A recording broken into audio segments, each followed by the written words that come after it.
Sumatera Utara. Selamat sore pemirsa, Sumatera Utara hari ini kembali hadir menjumpai Anda Sabtu 7 Mei 2022. Kali ini bersama saya Muhammad Azril Nasution. Dan saya Nur Hasanah. Beragam informasi terkini seputar Sumatera Utara telah dirangkum tim redaksi kami untuk Anda. Dan berikut informasi selengkapnya.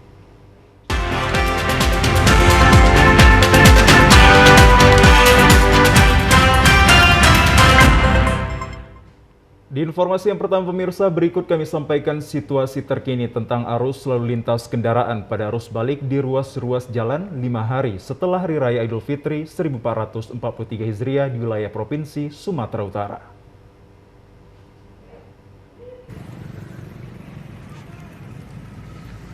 Selamat siang dan pada hari Sabtu tanggal 7 Mei 2022 pukul 12.22 WIB bertepatan di perbatasan Kabupaten Labura, Asahan.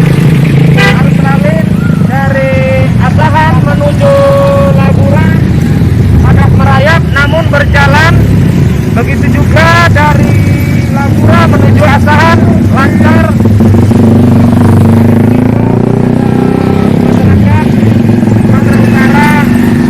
Agar mematuhi protokol kesehatan dan mematuhi rambu-rambu lalu lintas. Situasi saat ini terkendali. Selamat siang, salam presisi. Selamat siang Sobat Polri, saya Bribtu Rema dari Direktorat Lalu Lintas Polda Sumatera Utara akan melaporkan pantauan arus balik mudik Lebaran pada hari Sabtu tanggal 7 Mei 2022 pada pukul 11.00 waktu Indonesia Barat. Saat ini saya sudah berada di Kota Tebing Tinggi, tepatnya di gerbang exit tol Tebing Tinggi. Dapat kita saksikan bersama arus lalu lintas dari arah Tebing Tinggi menuju Medan sampai saat ini terpantau ramai lancar. Sebaliknya dari arah Medan menuju Tebing Tinggi terpantau padat merayap. Adapun volume kendaraan dari pukul 7 sampai dengan 8 pagi tadi, untuk yang memasuki Kota Tebing Tinggi sebanyak 661 kendaraan dan yang meninggalkan Kota Tebing Tinggi sebanyak 450 kendaraan yang merupakan dominasi kendaraan pribadi, dan diperkirakan kendaraan yang melintas dari tol Tebing Tinggi ini menuju ke tempat-tempat wisata di daerah Parapat di momen weekend Lebaran. Begitu juga mulai hari ini, masyarakat khususnya para pemudik juga sudah mulai melakukan perjalanan kembali dari kampung halaman ke kota tujuan. Untuk itu, kami menghimbau kepada masyarakat, khususnya yang sedang melaksanakan mudik ataupun liburan bersama dengan keluarga, agar tetap waspada dan berhati-hati, jaga jarak aman kendaraan Anda, dan pastikan laju kecepatan kendaraan Anda sesuai dengan batas laju yang ditetapkan. Pengendara juga dihimbau untuk menyiapkan kondisi fisik badan Anda agar tetap fit dengan tetap mematuhi protokol kesehatan. Demikian yang dapat kami laporkan dari tol exit Tebing Tinggi. Mudik sehat, mudik aman, salam presisi. Assalamualaikum warahmatullahi wabarakatuh. Selamat siang. Mohon izin Komandan, izin laporkan situasi arus lalu lintas di depan pos Polsek Dolok Merawan. Kami dapat laporkan situasi arus lalu lintas dari arah Tebing Tinggi ke kota Pematang Siantar. Situasi arus ramai lancar. Dihimbau kepada pengemudi untuk tetap mematuhi peraturan lalu lintas dan mematuhi protokol kesehatan. Demikian yang kami dapat laporkan. Mudik aman, mudik sehat, salam presisi. Selamat pagi kawanan. Izin melaporkan situasi arus lalu lintas depan Tagar Alam Sipolangit terpantau arus dari Keras Kagi menuju Medan padat lancar. Begitu juga sebaliknya yang dari Medan menuju Keras Kagi terpantau padat lancar. Demikian komandan kami laporkan. Selamat pagi, salam presisi. Pemirsa, 5 hari setelah perayaan Hari Raya Idul Fitri 1443 Hijriah tahun 2022 Masehi, gerbang tol Kota Tebing Tinggi mulai diramaikan kendaraan. Ya, ramainya kendaraan di jalan tol dihimbau kepada pengendara untuk berhati-hati dan lebih memilih jam-jam tertentu untuk menghindari kemacetan yang lebih parah. Pasca Hari Raya Idul Fitri 1443 Hijriah, yaitu 5 hari setelah Lebaran, ratusan kendaraan mulai memadati gerbang pintu tol Kota Tebing Tinggi, baik masuk maupun keluar pintu tol. Meski mulai ada peningkatan volume kendaraan 5 hari setelah Lebaran, situasi arus kendaraan masih relatif lancar pada gerbang tol. Ibda Fernando Sitepu mengatakan, pada 5 hari setelah Hari Raya Idul Fitri, kendaraan yang keluar dari pintu tol Kota Tebing Tinggi telah ramai, tetapi lancar dan antrian terjadi sepanjang 100 meter. Sementara kendaraan yang masuk ke jalan tol terjadi antrian sepanjang 150 meter. Pada regu B pintu tol Kota Tebing Tinggi juga ditambah sampai sore hingga malam hari. Kemacetan juga selalu diatasi karena jumlah kendaraan kian bertambah. Aparat kepolisian selalu melakukan pengaturan lalu lintas, dihimbau kepada pengendara pada arus balik Lebaran ini untuk lebih berhati-hati, karena Jalinsum Kota Medan Kota Tebing Tinggi dan Kota Tebing Tinggi Parapat jumlah kendaraan terus mengalami peningkatan. Pemudik dihimbau juga agar memilih jam-jam tertentu untuk melakukan perjalanan mudik guna menghindari kemacetan yang lebih panjang.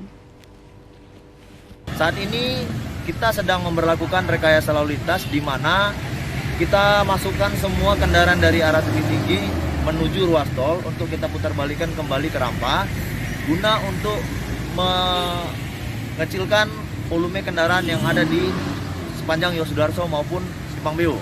Jadi untuk kemacetan sendiri belum ada kemacetan yang sampai tidak berjalan. Hanya saja mungkin kepadatan arus lalu lintas akibat bertambahnya volume kendaraan ada. Namun karena kita tetap tempatkan personil di setiap persimpangan maupun di titik yang rawan kemacetan, seperti persimpangan-persimpangan yang sering terjadi crossing, di mana ada dari jalan kecil masuk ke jalan utama. Di situ kita lakukan pengaturan maupun menempatkan barikade sehingga tetap roda tetap berputar sehingga tetap berjalan. Jadi tidak ada kemacetan yang sampai tidak berjalan alias crowded. Diprediksi puncak arus balik di gerbang tol Kota Tebing Tinggi akan terjadi pada tanggal 7 dan 8 Mei 2022 mendatang.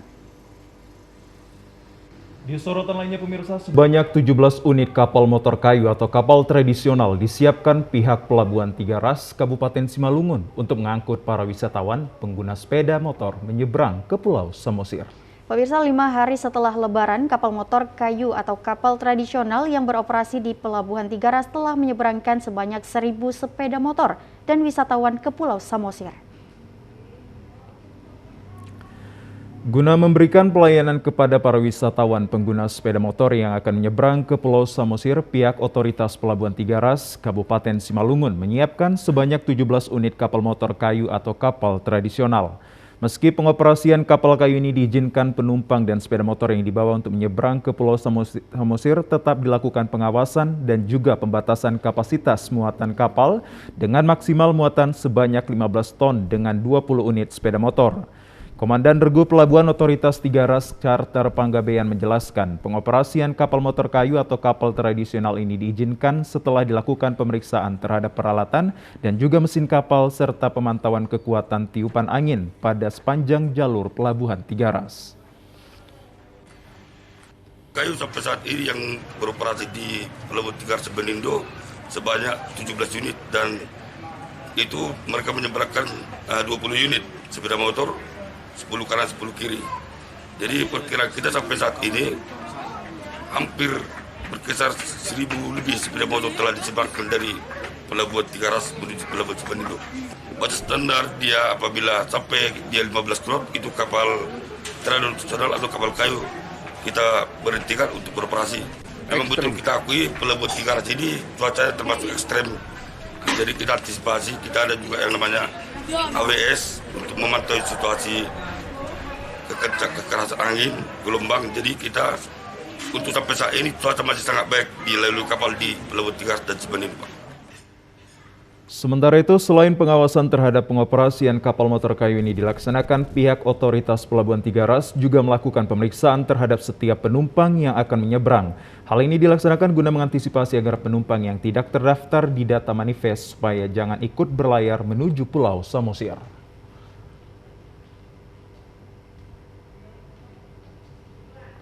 Pemirsa, sejumlah informasi menarik dan aktual lainnya akan kami hadirkan sesaat lagi. Tetaplah bersama kami di Sumatera Utara hari ini.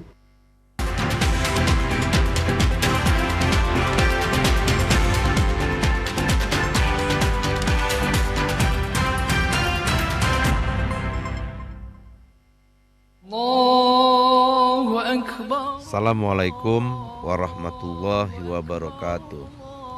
Taqabbalallahu minna wa minkum taqabbal ya karim. Saya Bupati Batubara beserta keluarga dan seluruh jajaran pemerintah Kabupaten Batubara mengucapkan selamat Hari Raya Idul Fitri 1443 Hijriah. Mohon maaf lahir dan batin.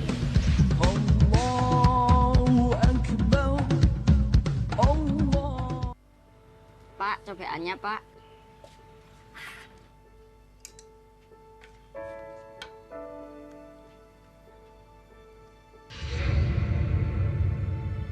Dek, sini. Kamu mau pilih yang mana? Terima kasih ya Pak.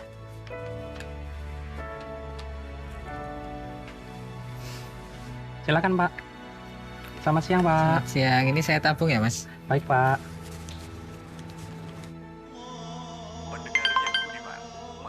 Pak, lihat deh.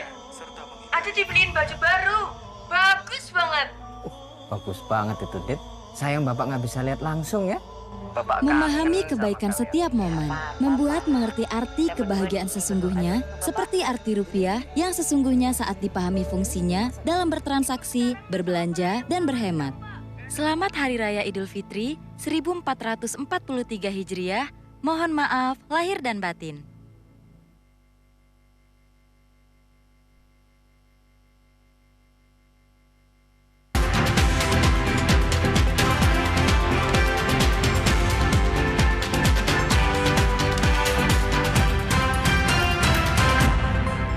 Pemirsa, wastra Nusantara yakni tenun seperti kerajinan ulos Batak yang menjadi khas suku Batak selain sebagai warisan budaya yang harus dilestarikan, kerajinan ulos Batak ini turut menopang pendapatan ekonomi masyarakat. Sebagai bahan komoditas serta produk eco-fashion yang cukup memiliki peluang pasar yang tinggi, melalui pembinaan kelompok petenun ulos dapat meningkatkan produksi dan juga kualitas sehingga akan menjadi aset daerah yang berharga dan juga ramah lingkungan. Masyarakat Sumatera Utara pada umumnya telah mengenal tenun ulos seperti halnya kerajinan tenun ulos Batak di Tapanuli Utara. Secara umum kegiatan petenun atau disebut dengan martonun sudah merupakan aktivitas masyarakat secara turun-temurun dan sebagai sumber pendapatan ekonomi keluarga. Tenun ulos berbentuk selendang dengan panjang dan lebar tertentu dalam tradisi adat Batak. Peranan ulos sangat dominan sebagai salah satu kebutuhan dalam kegiatan adat Batak, dan tentu ulos memiliki harga nilai jual yang berbeda-beda sesuai dengan ragam motif serta tingkat kesulitan pembuatannya, yang dibuat oleh petenun atau perajin berbagai produksi kreasi dari ulos Batak. Selain itu, berbagai style yang dapat diproduksi dengan mengusung tema ulos Batak ini memiliki pangsa pasar yang luas di pasaran menjadi kebutuhan komersil dan tren fashion bagi para pelaku ekonomi kreatif. Demikian halnya dengan kelompok binaan petenun ulos dan di Tarutung dengan pendampingan dan dukungan dari Dekranasda Tapanuli Utara yang telah digulirkan kepada petenun ulos dan kelompok UMKM. Menurut para petenun, hal tersebut telah mendongkrak laju pemulihan dan pertumbuhan ekonomi kreatif masyarakat para petenun ulos secara perlahan meski diakui belum pulih secara normal. Dalam melestarikan budaya dan warisan leluhur dalam pembuatan ulos Batak di tengah masyarakat, menurut salah satu petenun dari kelompok tenun Kampung Pancasila di Desa Sangkaran, Ruslia Panggabean. Menurutnya selain itu juga dengan adanya motivasi dan dukungan berbagai pihak seperti dari Pemda, melalui Dekranasda Tapanuli Utara dan pihak lain, maka peningkatan ekonomi masyarakat dari produksi dan hasil penjualan ulos di kalangan petenun lokal dapat terus meningkatkan ekonomi dari tahun ke tahun. Akibat dampak imbas COVID-19 seperti pembatasan kegiatan pesta-pesta adat. Semoga tenun kami masih berjalan lagi lebih seperti dulu sebelum COVID. Itulah yang kami harapkan, Amang. Mudah-mudahan ada perubahan lebih meningkat lagi secara ekonomi tenun ini, Mang. Kita ke sorotan lainnya pemirsa, olahraga tradisional yang merupakan ciri khas suatu daerah yang ada di Indonesia hingga kini mulai tergerus keberadaannya oleh perkembangan zaman dan juga teknologi. Menyikapi hal tersebut, KPOT atau Komite Permainan Rakyat dan Olahraga Tradisional mengambil peran penting guna melestarikan hal tersebut. Salah satunya adalah Komite Permainan Rakyat dan Olahraga Tradisional Kota Binjai yang terus bergerak mengenalkan kembali olahraga tradisional baik di masyarakat umum maupun di jajaran dunia pendidikan serta pariwisata dan juga kebudayaan Kota Binjai. Sesuai dengan semboyannya, Lestari Budayaku dan Bugar Bangsaku merupakan pelestarian budaya dan sekaligus membina generasi muda untuk giat berolahraga tradisional. Tidak hanya itu, olahraga tradisional ini juga sekaligus mengenang masa kecil saat nikmatnya juga bermain dengan harapan generasi muda bisa terbebas dari dunia gadget dan maraknya peredaran narkoba serta kenakalan remaja yang sangat mengkhawatirkan. Beragam permainan dan olahraga tersebut diantaranya enggrang, terompa, bolak-balik balok, patok lele, dan berbagai permainan lainnya yang berjumlah hingga ribuan permainan. Keselarasan dengan hal tersebut, KPOT Kota Binjai mensosialisasikan olahraga tradisional yang diikuti seluruh guru olahraga sekolah dasar dan juga sekolah menengah pertama yang ada di 5 kecamatan yang ada di Kota Binjai.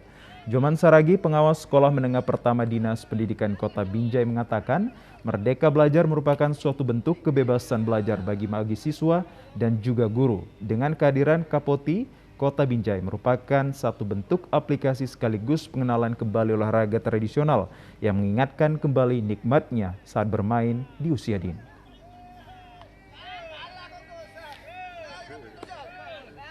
Ini sangat positif, tanggapannya kamu dari kepala dinas juga sangat mengenai karena olahraga masalah olahraga nenek moyang kita dulu.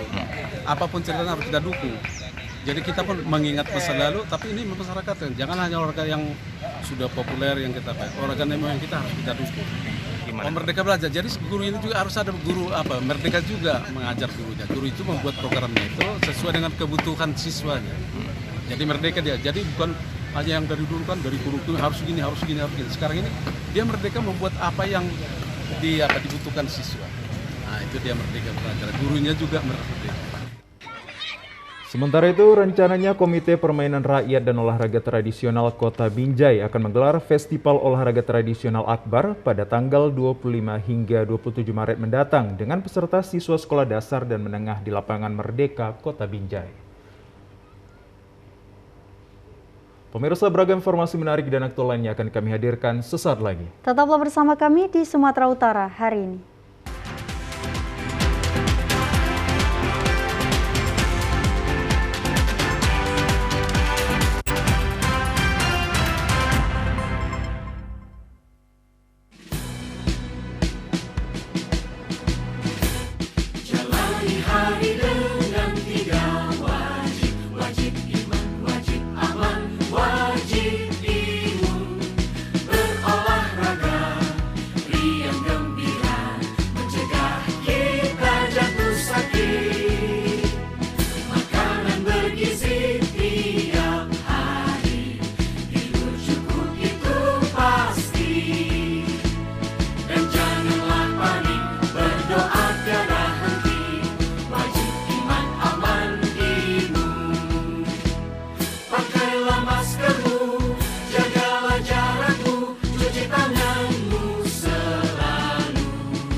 Yang terletak di tengah Danau Toba memiliki 4 akses pintu masuk. 3 akses dapat dilalui dengan menggunakan kapal feri yang melintasi Danau Toba, yaitu melalui Ajibata, Tomok, Simanindo, Tigaras, dan juga Nainggolan Muara.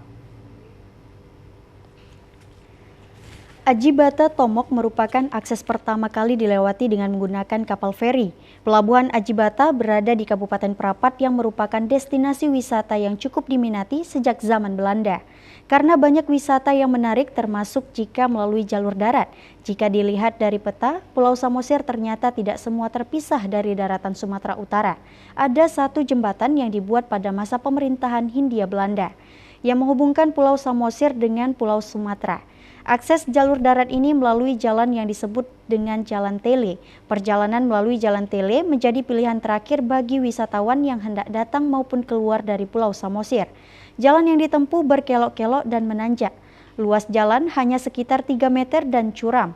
Pada zaman dahulu, Jalan Tele masih cukup bagus untuk dilalui. Namun jika musim hujan, rawan longsor. Saat ini Jalan Tele yang menghubungkan Samosir dengan Kabupaten Humbang Hasundutan tersebut ternyata tidak seseram yang ditakutkan orang. Pada pertengahan Mei 2021 lalu, saat Kompas.com melewati jalanan tersebut kondisinya cukup baik. Namun pengendara mobil butuh konsentrasi ekstra saat melintasi jalan berkelok dan menanjak. Panorama sepanjang perjalanan sangat indah dengan bukit hijau dan kesejukan udara yang menyegarkan. Beberapa pohon pinus muncul di tengah rumput bukit seperti berada di perbukitan Swiss atau Austria. Dari kejauhan tampak Danau Toba yang biru, Gunung Pusuk Buhit yang legendaris semakin terlihat. Begitu juga dengan pemandangan di Jalan Tele yang sangat indah. Di sisi kiri jalan terlihat satu menara menjulang di tepi bukit.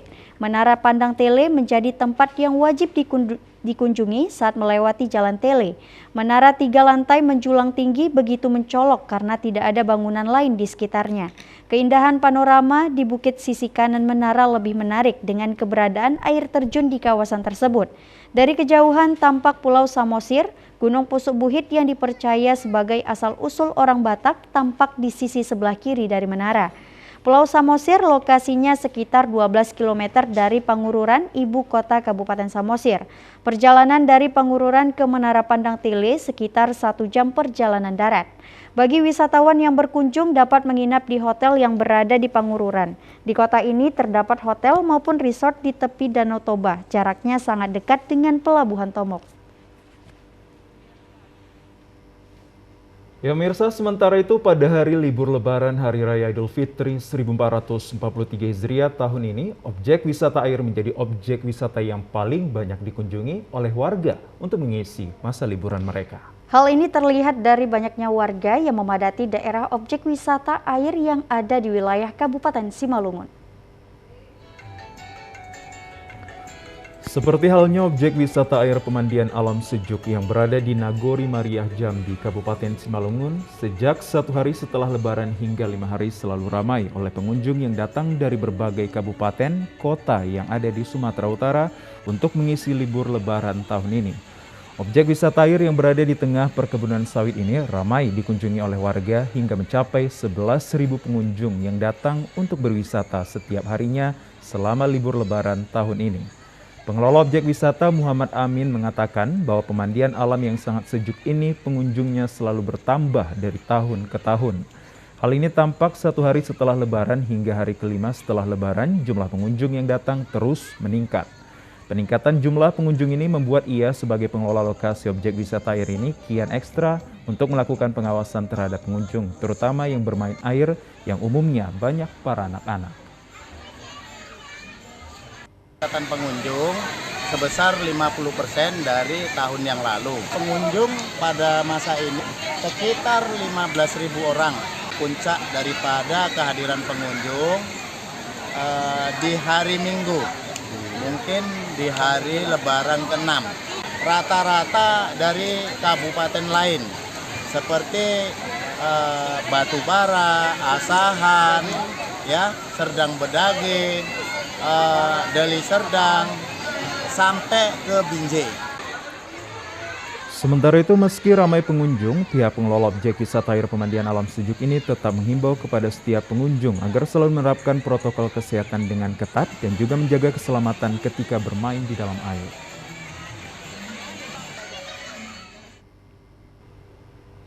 Pemirsa, mengisi masa libur bersama keluarga atau kerabat sangat mengasyikkan, apalagi tujuan wisata didukung dengan pemandangan alam yang indah dan terdapat di dalamnya sungai. Ya, seperti halnya wisata alam pemandian Tangkahan, Kabupaten Langkat, saat ini menjadi salah satu tujuan wisata karena di sana dapat bermain dengan air sungai yang sejuk juga sekaligus melihat bagaimana untuk memandikan para gajah. Untuk menuju ekowisata alam Tangkahan, Kabupaten Langkat, pengunjung dapat menggunakan kendaraan roda 4 atau sepeda motor dengan kondisi jalan beraspal dan tanah perkebunan yang membutuhkan waktu sekitar 3 jam lamanya dari kota Medan. Alam yang sejuk, beragam flora dan fauna wisata Tangkahan mencuri perhatian pengunjung, sehingga wisatawan yang datang disuguhkan dengan jembatan panjang untuk menyeberang yang dapat bersuap foto atau menggunakan getek.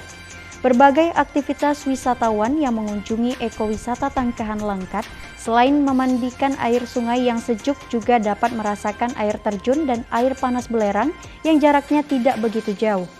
Air terjun dengan ketinggian sekitar 3 meter, pengunjung dapat secara bergantian merasakan bagian tubuh seperti dipijat dan bersuah foto di antara bebatuan. Usai bermain air, pengunjung dapat melihat langsung bagaimana sejumlah gajah bermain air dan memberikan makanan usai berpatroli di kawasan Gunung Leuser, Kabupaten Langkat.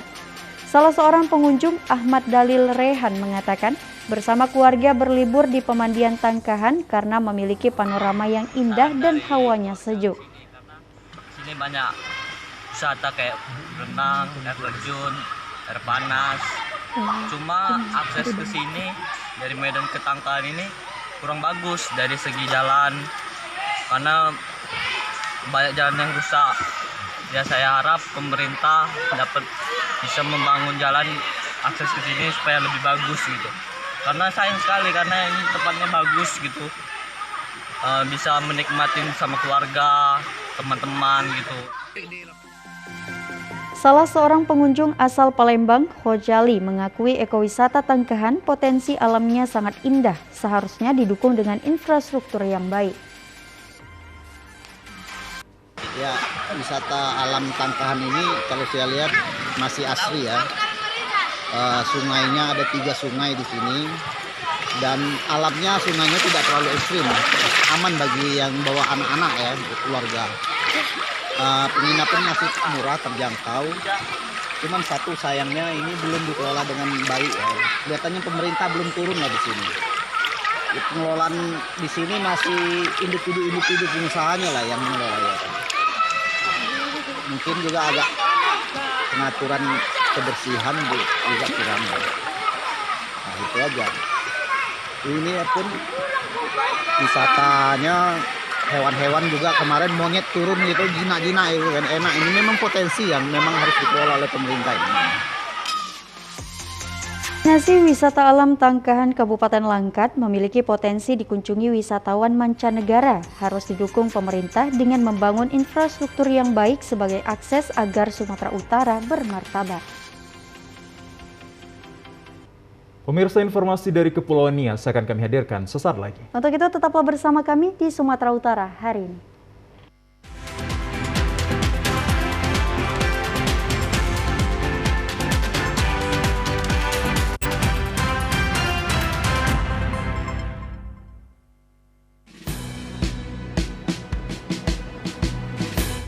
Jalani hari dengan 3 wajib, wajib iman, wajib aman, wajib imun, berolahraga, riang gembira,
Terima kasih pemirsa, Anda masih bersama kami dalam program Sumatera Utara hari ini.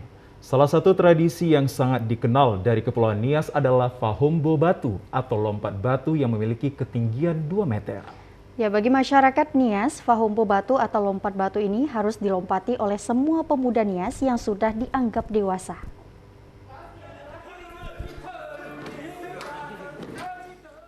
Bagi masyarakat di Kepulauan Nias, khususnya Nias Selatan, seorang pria yang sudah berhasil melakukan lompat batu, maka ia dikatakan matang secara fisik dan kelak akan menjadi Samui Mbanua, di mana ketika terjadi konflik dengan warga desa lain, ini merupakan modal untuk setiap pemuda. Saking prestisiusnya tradisi ini, pemuda yang berhasil melompati batu, biasanya orang tuanya akan menyembelih beberapa ternak sebagai bentuk rasa syukur atas keberhasilan putranya. Menurut sejarah, Fahombo pertama kali muncul karena seringnya terjadi peperangan antar suku di tanah Nias. Kala itu setiap kampung memiliki bentengnya masing-masing. Untuk memenangkan peperangan, setiap pasukan harus memiliki kemampuan untuk melompatinya. Karena itulah dibuat tumpukan batu sebagai sarana untuk berlatih ketangkasan para pemuda dalam melompat. Meski tak lagi dilakukan untuk tujuan perang, Fahombo atau lompat batu masih tetap menjadi bagian yang tak terpisahkan dengan budaya Nias. Tradisi lompat batu Nias kini menjadi semacam ritual untuk menunjukkan kedewasaan pemuda di Nias. Walaupun tradisi lompat batu ini sangat terkenal di Pulau Nias, namun tidak semua warga Nias melakukan ritual ini. Bahkan Fahombo lebih dari sekedar cara pemuda menunjukkan kedewasaannya. Proses latihan yang dilakukan untuk bisa melompati batu setinggi 2 meter ini bukanlah hal yang mudah, namun perlu latihan keras dan waktu yang cukup lama agar Fahombo bisa berjalan lancar tanpa cedera. Tradisi ini sekaligus menjadi cara untuk membentuk karakter yang tangkas dan juga kuat. Salah seorang budayawan dari Nias, B. Apriyama Kohaya mengatakan, saat ini lompat batu Nias dipertunjukkan untuk menyambut tamu-tamu di Kepulauan Nias dan juga sering dipertunjukkan dalam sejumlah acara adat, mengingat tradisi lompat batu sangat disukai semua warga. Budaya lompat batu juga saat ini menjadi kekayaan budaya lokal yang memiliki histori tinggi. Untuk itu para budayawan berharap agar pemuda yang berada di perantauan tetap ikut melestarikan budaya lompat batu. Lompat batu Nias yang menjadi kebanggaan warga Nias diharapkan menjadi kekayaan budaya Nusantara. Kebetulan kita mengikuti acara pelantikan pemuda peduli Nias di Kota Medan dan kita menampilkan atraksi budaya Nias yaitu fatele atau tari perang dan lompat batu dan juga tarian maina dari Nias. Atraksi yang kita tampilkan hari ini selalu kita tampilkan di acara-acara pesta pernikahan, juga dalam acara-acara penyambutan tamu yang setiap hadir di Pulau Nias.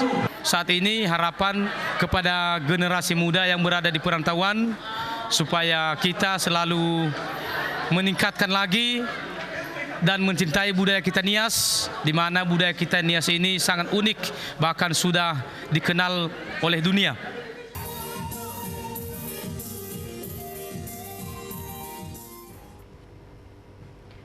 Pemirsa, Kabupaten Langkat merupakan negeri bertuah, yakni daerah yang kaya akan sumber daya alam dan objek wisata yang mempesona. Ya, Kabupaten Langkat juga memiliki keragaman suku, agama, etnis, dan juga budaya yang menjadi kesatuan utuh dan hidup secara bertoleransi yang juga harmonis.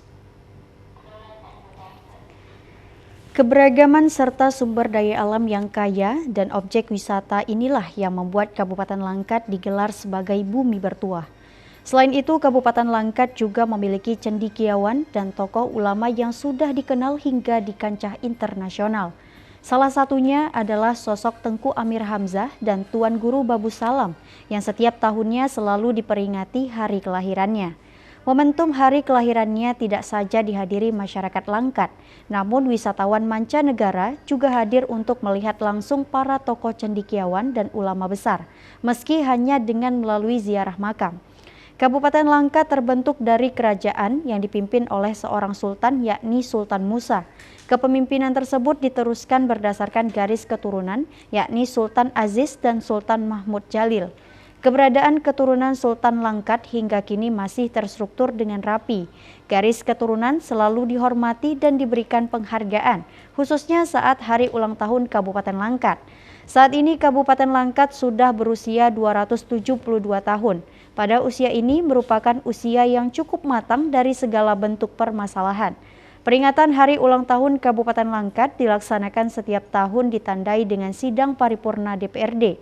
Dalam agenda sidang ini selalu menghadirkan para pemimpin dan tokoh ulama sebagai bentuk kota religi dan memberikan penghargaan terhadap jasa-jasa para tokoh ulama atas kemajuan Kabupaten Langkat.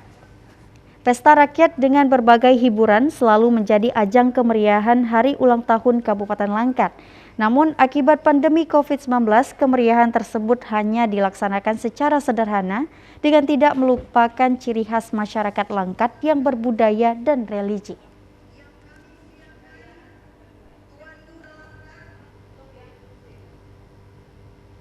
Ya pemirsa, informasi dari Kabupaten Langkat tadi sekaligus menutup perjumpaan kita dalam program Sumatera Utara hari ini. Kami ucapkan terima kasih atas kebersamaan dan juga perhatian Anda. Saya Muhammad Azril Nasution. Dan saya Nur Hasanah. Tetap patuhi protokol kesehatan pemirsa dengan memakai masker, menjaga jarak, dan mencuci tangan di air yang mengalir. Indonesia pulih karena aku. Indonesia pulih karena kamu. Indonesia pulih karena kita. Selamat sore. Sampai jumpa.